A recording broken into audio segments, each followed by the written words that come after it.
Ray. What do you want to do tonight? The same thing we do every night, Pinky. Try to take over the world.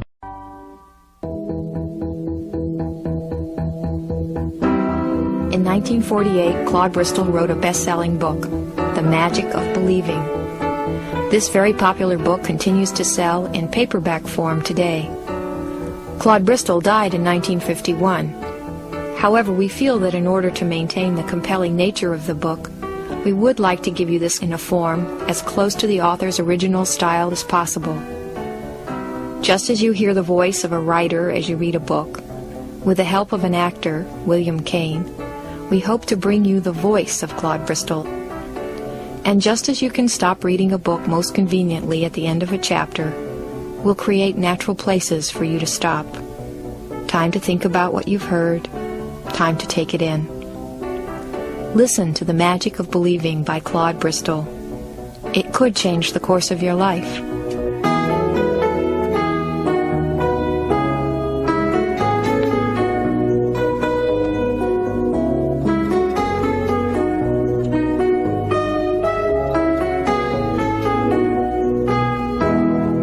Chapter 1.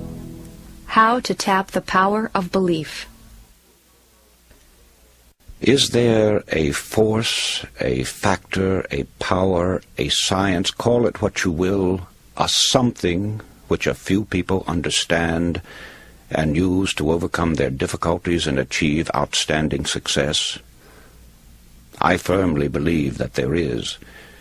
It is my purpose here to attempt to explain it, so that you may use it if you desire. I realize I have run across something that is workable, but I don't consider it as anything mystical, except in the sense that it is unknown to the majority of people and is little understood by the average person. I am aware that there are forces, powerful forces at work in this country, that would dominate us, substituting a kind of regimentation for the competitive system which has made America great among nations. I believe that we must continue to retain the wealth of spirit of our forefathers. If we don't, we shall find ourselves dominated in everything we do by a mighty few. We'll become serfs in fact, if not in name. I hope this work will help develop individual thinking and doing. Some may call me a crackpot or a screwball. I'm well aware of that. Let me say that I am past the half-century mark and have had many years of hard, practical business experience, as well as a goodly number of years as a newspaper man. I started as a police reporter. Police reporters are trained to get the facts and take nothing for granted. Apparently I was born with a huge bump of curiosity. I've always had an insatiable yearning to seek explanations and answers. This yearning has taken me to many strange places, brought to light many peculiar cases, and has caused me to read every book I could get my hands on, dealing with religions, cults, and both physical and mental sciences. I have read literally thousands of books on modern psychology, metaphysics, ancient magic, voodooism, yogism, theosophy, Christian Science, unity, truth, new thought, and many other dealings. It's what I call mind stuff.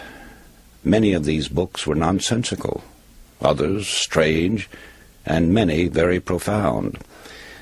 Gradually, I discovered that there is a golden thread that runs through all the teachings and makes them work for those who sincerely accept and apply them.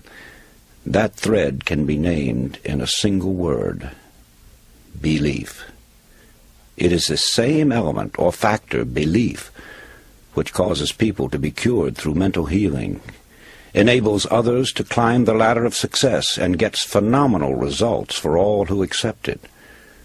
Why belief as a miracle worker is something that cannot be satisfactorily explained, but have no doubt about it. There's genuine magic in believing. The magic of believing became a phrase around which my thoughts steadily revolved. I've tried to put down these thoughts as simply and as clearly as I could, so that everyone can understand. My hope is that anyone who listens will be helped in reaching their goal in life. I would like to start by relating a few experiences of my own life, with the hope that by hearing them you will gain a better understanding of the entire science. Early in 1918, I landed in France as a casual soldier, unattached to a regular company. As a result, it was several weeks before my service record, necessary for my pay, caught up with me. During that time, I was without money to buy gum, candy, cigarettes, and the like.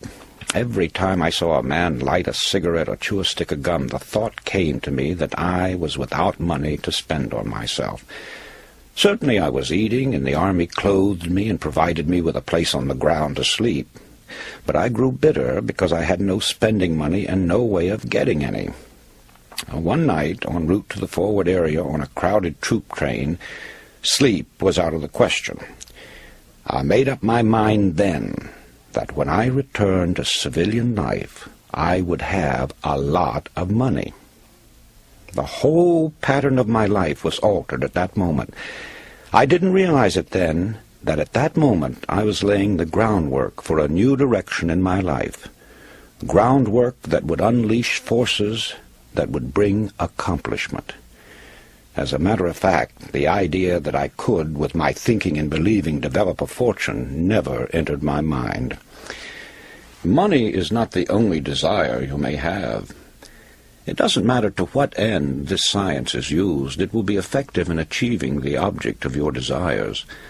And in this connection, let me tell another experience.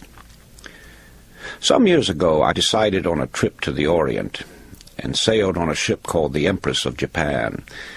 Something was working for me on that trip. I had no claim to anything but ordinary service. However, I sat at the executive officer's table and was frequently his personal guest in his quarters as well as on inspection trips through the ship. Well, naturally, the treatment I received made a great impression on me, and in Honolulu I often had the thought it would be nice to receive comparable treatment on my journey home on another ship. One afternoon I got the sudden impulse to leave for the mainland. It was about closing time when I arrived at the ticket agency. I was told that a ship was leaving the next day at noon, and I could get the only remaining cabin ticket. I bought it, and the next day, just a few minutes before noon, I started up the gangplank. In an offhand manner I said to myself, "They treated you as a king on the Empress of Japan. The least you can do here is sit at the captain's table." "Sure, you'll sit at the captain's table." The ship got underway, and as we steamed out of the harbor, word was received from the dining room steward for passengers to appear in the dining room for assignments to tables. About half the assignments had been made when I came before him. He asked me for my ticket, which I placed on the table. He glanced at it, and then to me, saying, "Oh, yes, table A, seat number 5. It was the captain's table, and I was seated directly across from him. Many things happened aboard that ship which pertained to this subject, the most prominent being a party supposed to be in honor of my birthday. Just an idea of the captain's, because my birthday was months off. In laying before you this very workable science, I am aware that the subject has been handled before from many angles. I am also cognizant that many people shy away from anything that smacks of religion, the occult, or the metaphysical. Accordingly, I am presenting it in the language of a businessman who believes that sincere thinking and plain speaking will get any message across to the people. In using this science, which is given to you with the confident knowledge that no matter how you use it, it will get results, I wish to warn you. Never use it for harmful or evil purposes. Since the beginning of man, there have been two great subtle forces in the world, good and evil. Both are terrifically powerful in their respective scopes and cycles. The basic principle operating both is mind power, massed mind power. Therefore, take great care that you do not misuse the science of mind stuff. I cannot emphasize this too strongly, for if you employ it for harmful or evil purposes, it will boomerang and destroy you, just as it has others down through the centuries. These are not idle words, but solemn words of warning. Chapter 2. The Power of Thought. Glance around you. If you are in a furnished room, your eyes tell you that you are looking at a number of inanimate objects. Now, that's true so far as visual perception is concerned, but in reality, you are actually looking at thoughts or ideas which have come into materialization through the creative work of some human being. It was a thought first that created the furniture, fashioned the window glass, and gave form to the draperies and coverings. The automobile, the skyscraper, the great planes that sweep the stratosphere, the sewing machine, the tiny pen, 1,001 things, yes, millions of objects. Where did they come from originally? Only one source. From that strange force, thought. As we look further, we realize that these achievements, and in fact all our possessions, came as a result of creative thinking. Thought is the original source of all wealth, all success, all material gain, all great discoveries, inventions, and of all achievements. With that in mind, it becomes easy to understand that a man's thoughts make or break him, and Shakespeare's words become more intelligible. There is nothing either good or bad, but thinking makes it so. Many people feel that success comes with hard work. However, I would like to point out that hard work alone will not bring success. The world is filled with people who have worked hard but have little to show for it. Something more than hard work is necessary. It is creative thinking and firm belief in your ability to execute your ideas. The successful people in history have succeeded through their thinking. Their hands were merely helpers to their brains. Another important point is that one essential to success is that your desire be an all-obsessing one, your thoughts and aims be coordinated, and your energy be concentrated and applied without let-up. It may be riches or fame or position or knowledge that you want, for each person has his own idea of what success means to him. But whatever you consider it to be, you can have it, provided you are willing to make the objective the burning desire of your life. A big order, you say? No, not at all. By using the dynamic force of believing, you can set all your inner forces in motion. They, in turn, will help you reach your goal. Now that you have a clearer idea of the part that thought and desire play in your daily lives, the first thing to determine is precisely what you want. Starting in with the general idea that you merely want to be a success, as most people do, is too indefinite. You must have a mental pattern clearly drawn in your mind. Ask yourself, where am I headed? What is my goal? Have I visualized just what I really want? If success is to be measured in terms of wealth, can you fix the amount in figures? If in terms of achievement, can you specify it definitely? I ask these questions, for in their answers are the factors which will determine your whole life from now on. Strange as it may appear, not 1 out of 100 people can answer these questions. Most people have a general idea that they would like to be a success, but beyond that everything is vague. They go along from day to day, figuring that if they have a job today, they will have it tomorrow, that somehow they will be looked after in their old age. They are like a cork on the water, floating aimlessly, drawn this way and that by various currents, being washed up on the shore or becoming waterlogged and eventually sinking. Therefore, it is vital that you know what you want out of life. You must know where you are headed, and you must keep a fixed goal in your view. Only then will you get what you are after. So, you begin with desire if you ever hope to achieve anything or gain more than you have now. However, as we shall see, there is more to it than mere desire.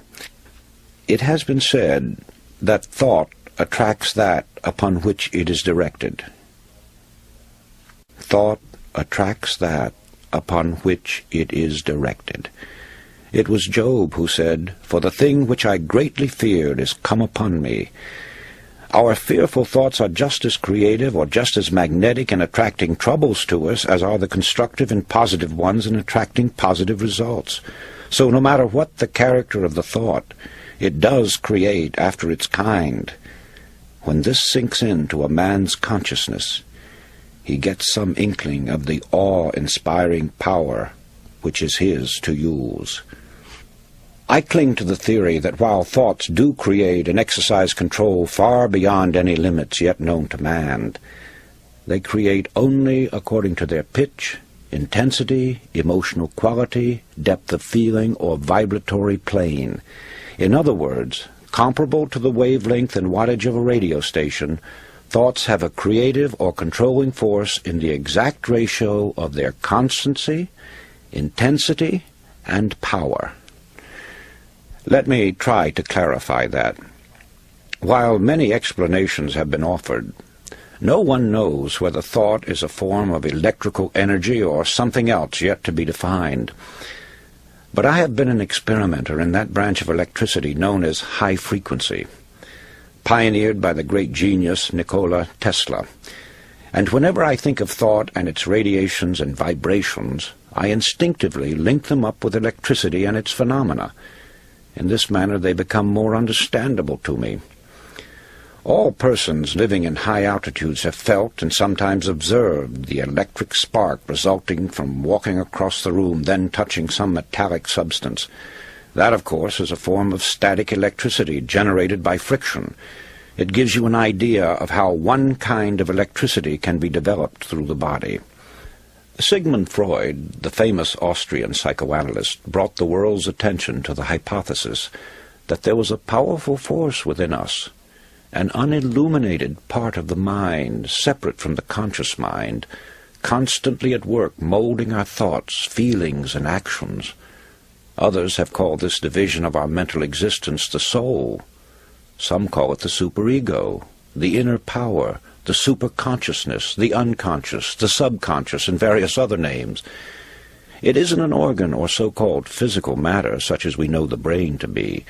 Nevertheless, it is there, and from the beginning of recorded time man has known that it exists.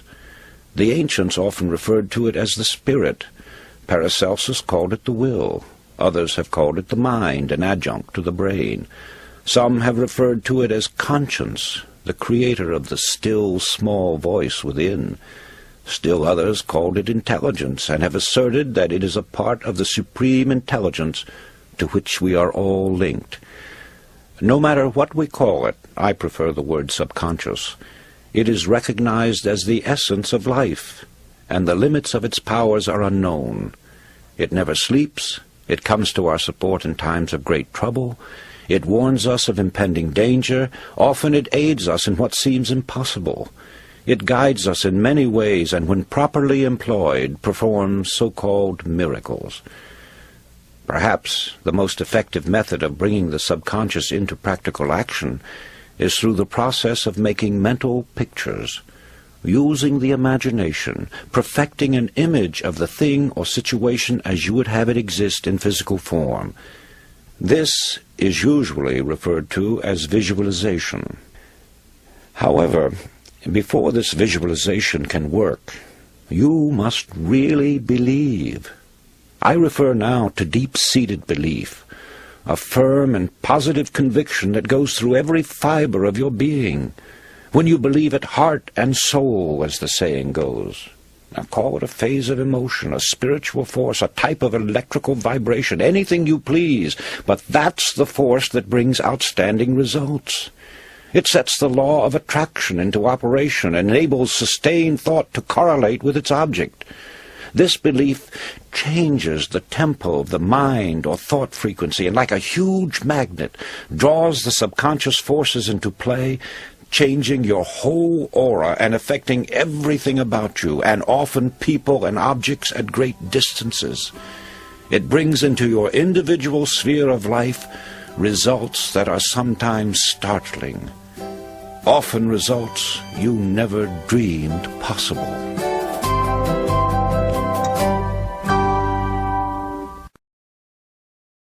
Chapter 3. What the Subconscious Is. Gustave Gellé, the distinguished French psychologist and author of From the Unconscious to the Conscious, once wrote, "There is no artist, man of science, or writer of any distinction, however little disposed to self-analysis, who is not aware by personal experience of the unequaled importance of the subconscious." He also said that the best results in life were obtained by a close harmony and cooperation between the conscious and subconscious mind. As the subconscious plays a very important part in the magic of believing, it will bring you to a quicker understanding of this science if you have a clear and detailed picture of what the subconscious mind is, where it is located, and how it functions. Now, it is the conscious mind that is the source of thought. Also, it's the mind that gives us the sense of awareness in our normal waking life, the knowledge that we are ourselves here and now, the recognition and understanding of our environments, the power to rule over our mental faculties, to recall the events of our past life, and to understand our emotions and their significance. More concretely, it enables us to have a rational understanding of the objects and persons about us, of our successes or shortcomings, of the validity of an argument, or the beauty of a work of art. Many times the solution of our problems result from the use of the conscious mind, but now and then, when the solution is not forthcoming, we become exhausted with continued trying. We begin to lose confidence in ourselves, and we often resign ourselves to the idea that we have failed, that nothing can be done about it. Here is where the subconscious mind comes in. It helps us to renew our belief in ourselves. It assists us to overcome our difficulty and to put us on the road to achievement and success. Just as the conscious mind is a source of thought, so the subconscious is the source of power. Also, it is one of the greatest realities in human life. It is rooted in instinct and is aware of the most elemental desires of the individual, yet it is always pressing upward into conscious existence. The powers of the subconscious are many, the chief of which are intuition, emotion, certitude, inspiration, suggestion, deduction, imagination, organization, and, of course, memory and dynamic energy. It is a distinct entity. It possesses powers and functions with unique mental organization all its own. Now, the subconscious mind has three primary functions. First, with its intuitive understanding of the bodily needs, it maintains and preserves the well-being and indeed the very life of the body, unaided by the conscious mind. Second, in times of great emergency, it springs into immediate action, again independent of the conscious mind. It takes supreme command, acting with incredible certitude, rapidity, accuracy, and understanding in the saving of the life of the individual. Third, it is operative in the psychic world, in which the psychic powers of the subconscious are manifested in such phenomena as telepathy, clairvoyance, and psychokinesis. But also, it can be summoned to help the conscious mind in times of great personal necessity, when the conscious calls upon the subconscious to use its powers and resources to solve a vital problem, or bring to pass that which is sought or desired by the individual. It is the third function that we are most concerned with here. To draw upon the resources and powers of the subconscious and awaken it into action, you must first be sure that you are asking for something that is rightfully yours to have and is within your ability to handle. The subconscious manifests itself only according to the capabilities of the person. Then you must have patience and absolute faith. Theodore Simon Jouffroy, the French philosopher, said the subconscious mind will not take the trouble to work for those who do not believe in it. Next, in conveying your need to the subconscious, it must be in the spirit that the work has already been done. So while it is necessary for you to feel and think yourself successful, it is important for you to go one step further and actually see yourself as already successful, either in the performance of some selected task or as actually occupying the position to which you are aspiring. For the next and final step, you must wait patiently while the subconscious is assimilating the elements of your problem and then goes about its own way to work it out for you. In due course, with the flowing of ideas and plans of the subconscious into your waiting conscious mind, the solution of your problem will be revealed to you. The correct course of action will be indicated. You must follow those indications immediately and unquestioningly. There must be no hesitation on your part, no mental reservation, no deliberation.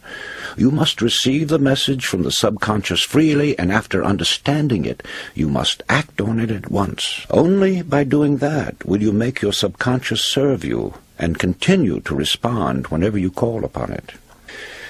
However, your problem may be one that cannot be solved in such a manner. Instead of receiving the solution in the form of a blueprint, as it were, you may instead feel some mysterious force urging you at intervals to do certain things that seem to have no special significance or logical connection.